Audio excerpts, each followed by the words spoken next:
It was a sound like no other. High, shrill, raw. It stabbed the night with sharp, juddering, ragged edges. It was a sound somewhere between a wail and a scream, yet it was unlike a voice, spoke of no human origin. Moonless night had already claimed the city, dragging itself round the flanks of the mound, insinuating itself through the crenels and embrasures of the castle, creeping down into the old town and stretching dark fingers into its narrow wynds and cramped closes. In the grand terraces and the crescents of the new town, it rubbed itself blackly against the prosperous panes of the broad, high windows. But as if possessed of some dark gravity, nowhere was the night blacker than where it had sunk into the depths of the gully that creased the city, carrying pure waters from the heights of the Pentlands to where they became soiled, dark, and foam-crusted in the effluent shadows of the clustering mills that lined the water of Leith. When the sound found her, Nell Macrossan was a slight, insubstantial shadow, moving through a greater darkness. Small for her 14 years, her frame meagre and bird-like, her skin in the scarce and insubstantial pools of lamplight as bleach white as the flour produced by the mill in which she worked.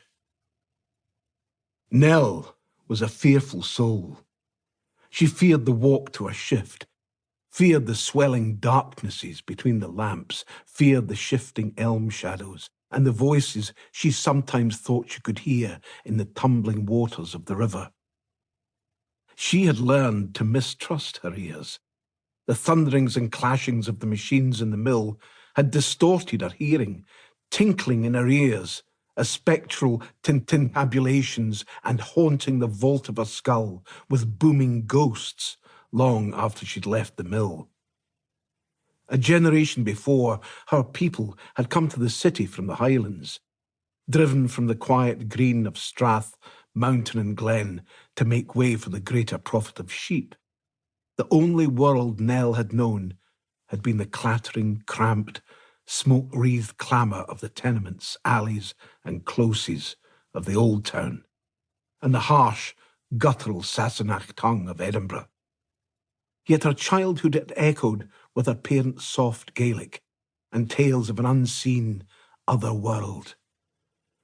So, as she made her shadow-haunted, brisk-paced way to her work in the mill, the mistrusted sounds of an ink-sleek river reached out to her from the gully beside the path and conjured up remembered tales of selkies and kelpies and other malevolent water spirits. But when the sound found her, all other fears, all other noises, real and imagined, fell from her. The sound, that terrible wailing screech of a sound, seemed to penetrate her insubstantial flesh and ring in her bones. Nell gave a cry of her own as the fear within her welled up and spilled into the night. The sound came again, a shuddering, ragged screech that seemed to swell and echo in the depression of the gully, reflecting itself off the black flanks of the mill until it seemed to come from every direction at once. Nell whimpered, a child lost in the night, desperately scanning the darkness to catch sight of the dread thing that issued such a fearful sound, to work out in which direction she should run. Again, a third inhuman wailing. Nell turned on her heel and fled, plunging into the darkness between the lampstandards. She ran straight into it. A mass unseen in the darkness, but suddenly solid, as if the shadows had coalesced to form an obstruction to her flight. The force of her collision caused her to rebound, and she landed painfully, her back slamming against the grease-slicked cobbles. The impact winded her, and she desperately sought to draw air back into her tortured lungs. She had no breath to scream for help as the shape leaned down over her, its silhouette growing larger, darker yet, against the black gathered night.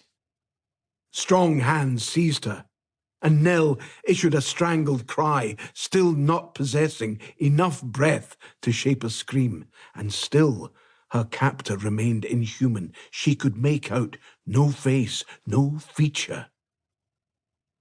The dark form lifted her to her feet, as if there was no substance to her.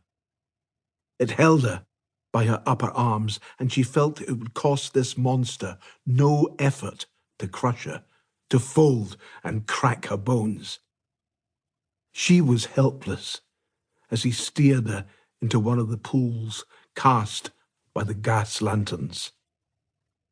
The lamplight and shadow now etched a face for Nell to see. Her breath had returned to her, but she found herself still unable to form a scream, to call out into the night for deliverance from the rough beast who now held her captive. The man in the gaslight had features that instilled terror. Heavy, brutal, harsh features that, while cruelly handsome, provoked revulsion, fright, terror. She felt captured by some monster, by the devil.